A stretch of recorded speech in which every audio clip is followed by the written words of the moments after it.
وسلام على عباده الذين اصطفى أما بعد فأعوذ بالله من الشيطان الرجيم بسم الله الرحمن الرحيم يا أيها الذين آمنوا اتقوا الله وكونوا مع الصادقين صدق الله العلي العظيم. میرے محترم بزرگوں اور دوستوں، میں نے آپ حضرات کے سامنے قرآن مجید کی ایک آیت تلاوت کی ہے. آج اس جمعے کو اسی کی روشنی میں اللہ والوں سے محبت، نیک لوگوں سے تعلق رکھنا اور ان کے ساتھ اٹھنا بیٹھنا، میل جول رکھنا، اس کے بارے میں بیان کرنے کی کوشش کروں گا. اللہ رب العزت سے دعا کریں کہ اللہ تعالی صحیح بات کہنے کی اور ہم سب کو کہنے سننے سے زیادہ عمل کرنے کی توفیق عطا فرمائے. یہ حدیث پاک کے اندر آتا ہے کہ ایک صحابی حضور پاک صلی اللہ علیہ وسلم کی خدمت میں حاضر ہوئے اور انہوں نے حضور پاک صلی اللہ علیہ وسلم سے سوال کیا متی قیام الساعہ، کہ یا رسول اللہ صلی اللہ علیہ وسلم قیامت کب آئے گی؟ تو حدیث پاک کے اندر آتا ہے کہ جس وقت انہوں نے سوال کیا اس وقت نماز تیار تھی. آپ صلی اللہ علیہ وسلم نے پہلے نماز پڑھائی، پھر جب آپ صلی اللہ علیہ وسلم نماز سے فارغ ہوئے تو آپ صلی اللہ علیہ وسلم نے پوچھا کہ وہ صاحب کہاں ہیں؟ تو انہوں نے عرض کیا کہ میں یہاں ہوں. تو آپ صلی اللہ علیہ وسلم نے ان سے پوچھا ما اعددت لها، کہ تم نے قیامت کے لیے کیا تیار کر رکھا ہے؟ تو انہوں نے کہا یا رسول اللہ صلی اللہ علیہ وسلم ما اعددت لها كبير صلاة ولا صوم الا انی احب اللہ ورسولہ، کہ یا رسول اللہ صلی اللہ علیہ وسلم کہ میں نے قیامت کے لیے نہ تو بہت زیادہ نفلی نمازیں نہ بہت زیادہ نفلی روزے تیار کر رکھے ہیں، ہاں اتنا ہے کہ میں اللہ اور اس کے رسول سے محبت رکھتا ہوں. تو آپ صلی اللہ علیہ وسلم نے ارشاد فرمایا المرء مع من احب وانت مع من احببت،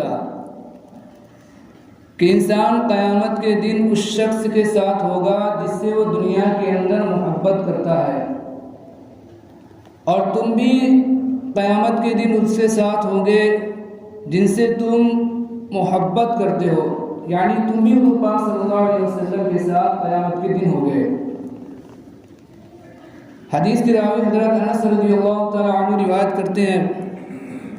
کہ مسلمانوں کو آپ صلی اللہ علیہ وسلم کے ارشاد سے ایمان لانے کے بعد جتنی زیادہ خوشی اس ارشاد سے ہوئی اتنی اور کسی چیز سے نہیں ہوئی تھی جتنی خوشی مسلمانوں کو حضور پاک صلی اللہ علیہ وسلم کے اس ارشاد سے ہوئی. المرء مع من احب،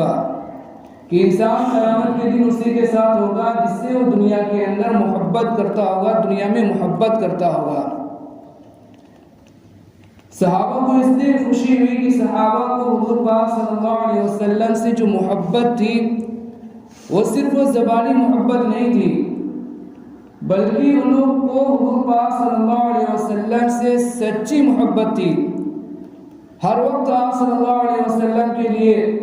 صحابہ تیار رہتے تھے، جان دینے کے لیے تیار رہتے تھے، ہر قربانی کے لیے صحابہ حضور پاک صلی اللہ علیہ وسلم کے لیے تیار رہتے تھے. اور آپ صلی اللہ علیہ وسلم کی ایک ایک چھوٹی سی چھوٹی بات کو وہ اپنی زندگی کے اندر لانے کی پوری کوشش کرتے تھے. اتنی زیادہ حضور پاک صلی اللہ علیہ وسلم سے صحابہ کو محبت تھی. اس لیے جب صحابہ نے حضور پاک صلی اللہ علیہ وسلم کے اس ارشاد کو المرء مع من احب کو سنا کہ قیامت کے دن آدمی انہی لوگوں کے ساتھ ہوگا جن سے وہ دنیا کے اندر محبت کرتا ہوگا، تو صحابہ کو حضور پاک صلی اللہ علیہ وسلم کے اس ارشاد سے بہت خوشی ہوئی. اللہ تعالیٰ نے ہمیں اور آپ کو جو انسانوں کو بنایا اللہ تعالیٰ نے انسانوں کی فطرت کے اندر یہ بات رکھی ہے کہ انسان جس ماحول کے اندر جاتا ہے اس ماحول کا انسان کے اوپر ضرور اثر ہوتا ہے۔ اگر انسان اچھے ماحول کے اندر رہتا ہے تو اچھے ماحول کا انسان کے اوپر اثر ہوتا ہے، اور اگر انسان گندے ماحول میں، خراب ماحول میں اگر انسان رہتا ہے تو پھر گندے ماحول اور خراب ماحول کا انسان کے اوپر اثر ہوتا ہے۔ یہی وجہ ہے کہ اللہ تعالیٰ نے اور خود حضور پاک صلی اللہ علیہ وسلم نے ہمیں اور آپ کو اس بات کی تلقین کی ہے کہ ہم اور آپ جو اچھے لوگوں کی صحبت اختیار کریں، ہمارا اٹھنا بیٹھنا جو ہو اچھے لوگوں کے ساتھ ہو، نیک لوگوں کے ساتھ ہو۔ ہم اور آپ ذرا غور کریں نماز کے بارے میں کہ اللہ تعالیٰ نے ہمارے اوپر 5 وقت کی دن میں نماز فرض کی ہے۔ اگر اللہ تعالیٰ چاہتا تو صرف ہم کو یہ حکم دے دیتا کہ تمہارے اوپر 5 وقت کی نماز فرض ہے، اب تم نے 5 وقت کی نماز، جب نماز کا وقت آئے تو چاہے اس کو اپنے گھر میں ادا کرو، چاہے تم اس کو اپنی دکان پر ادا کرو، چاہے تم اس کو جنگل میں ادا کرو، چاہے تم اس کو مسجد میں آ کر ادا کرو، اللہ تعالیٰ یہ حکم دے سکتا تھا کہ انسان کہ ہم نے جو تمہارے اوپر یہ 5 وقت کی نمازیں فرض کر دی ہیں، جب ان کا وقت آئے تو ان کو ان کے وقت میں جہاں چاہے ان نمازوں کو ادا کر لو۔ لیکن ہمیں اور آپ کو یہ حکم دیا گیا ہے کہ جب نماز کا وقت ہو تو ہمیں اور آپ کو نماز جو مسجد کے اندر جماعت کے ساتھ پڑھنی ہے، اور حدیث پاک کے اندر اس کے بڑے بڑے فضائل بیان کیے گئے، بڑے بڑے ثواب حدیث پاک کے اندر ارشاد فرمائے گئے ہیں۔ ایک حدیث پاک کے اندر آتا ہے کہ حضور پاک صلی اللہ علیہ وسلم نے ارشاد فرمایا کہ ایک نماز کا جو ثواب ہوتا ہے جو مسجد کے اندر جماعت کے ساتھ پڑھی جائے اس کا ثواب 27 گنا زیادہ ہوتا ہے۔ 27 گنا زیادہ اس نماز کا ثواب ملتا ہے جو نماز مسجد کے اندر جماعت کے ساتھ پڑھی جائے۔ تو ہمیں اور آپ کو جو حکم دیا گیا ہے کہ نماز ہم جو مسجد میں آ کر جماعت سے پڑھیں، ہم اور آپ اگر اس کے اندر ذرا غور کریں تو ہمیں اور آپ کو پتہ چلے گا کہ جہاں بہت ساری مصلحتیں ہیں، بہت ساری حکمتیں ہیں، ان میں سے ایک حکمت اور مصلحت یہ بھی ہے کہ ہمیں اور آپ کو اچھا ماحول ملے، ہمیں اور آپ کو اچھا ماحول ملے، اچھے لوگ ملے۔ اس لیے کہ جب انسان مسجد کے اندر آئے گا تو مسجد کے اندر جب انسان آئے گا تو اس کو اچھا ماحول ملے گا،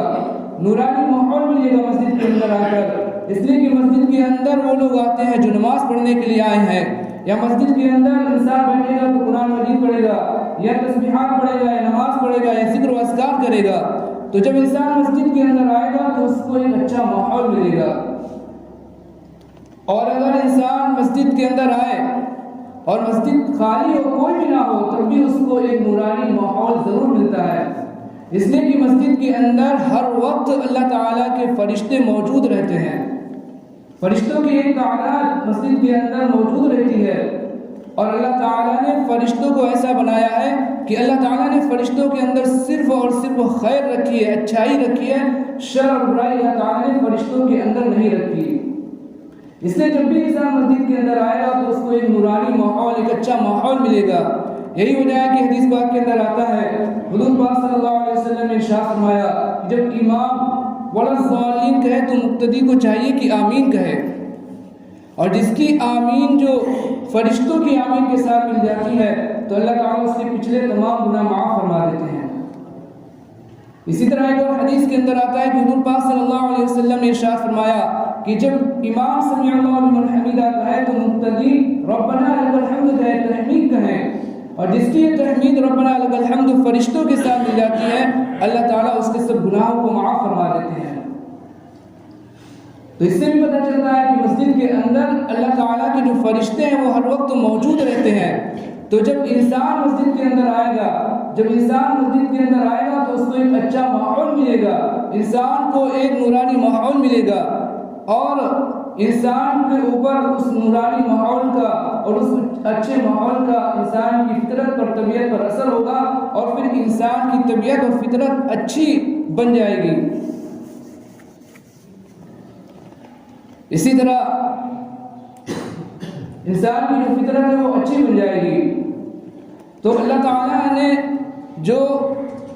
قرآن کے اندر ارشاد فرمایا ہے، یا ایھا الذین آمنوا اتقوا اللہ وکونوا مع الصادقین، کہ اے ایمان والو اللہ تعالیٰ سے ڈرو اور سچے لوگوں کے ساتھ رہو، نیک لوگوں کے ساتھ رہو، اچھے لوگوں کے ساتھ رہو۔ تو یہ نیک لوگوں کے ساتھ رہنے کا جو اللہ تعالیٰ نے حکم ہمیں اور آپ کو دیا ہے، اس وجہ سے دیا ہے تاکہ ہماری جو فطرت ہے وہ اچھی ہو جائے، ہماری فطرت کے اندر اچھی باتیں آ جائیں، اچھی ہماری عادتیں جو ہے وہ اچھی ہو جائیں۔ اسی طرح جب انسان کی جب عادت اچھی ہو جاتی ہے، فطرت اچھی ہو جاتی ہے، تو پھر انسان جو اچھے کام کرتا ہے، اچھے کام کرنے والا بن جاتا ہے۔ اور ہمارے جو بزرگان دین جو گزرے ہیں، ہمارے جو بہت سارے بزرگان دین گزرے ہیں، ایسے گزرے ہیں جن کی ہم اور آپ بہت ادب سے نام لیتے ہیں، ان کے نام کے آگے ہم اچھے اچھے القاب لگاتے ہیں کہ ہمارے فلاں بزرگ ہیں، ہمارے فلاں بزرگ ہیں، ان کے نام کے ساتھ اچھے اچھے لقب لگاتے ہیں۔ ہمارے اسی طرح بہت سارے بزرگ گزرے ہیں جنہوں نے اپنی زندگی کو حضور پاک صلی اللہ علیہ وسلم کی اتباع کے اندر گزار دیا، جنہوں نے اپنی پوری زندگی کو اس کے اندر گزار دیا کہ کسی طرح ان کی زندگی سے حضور پاک صلی اللہ علیہ وسلم کی کوئی سنت فوت نہ ہونے پائے۔ چنانچہ حضرت شیخ الاسلام حضرت مولانا سید حسین احمد مدنی رحمۃ اللہ علیہ کے بارے میں آتا ہے کہ ان کے بارے میں مشہور تھا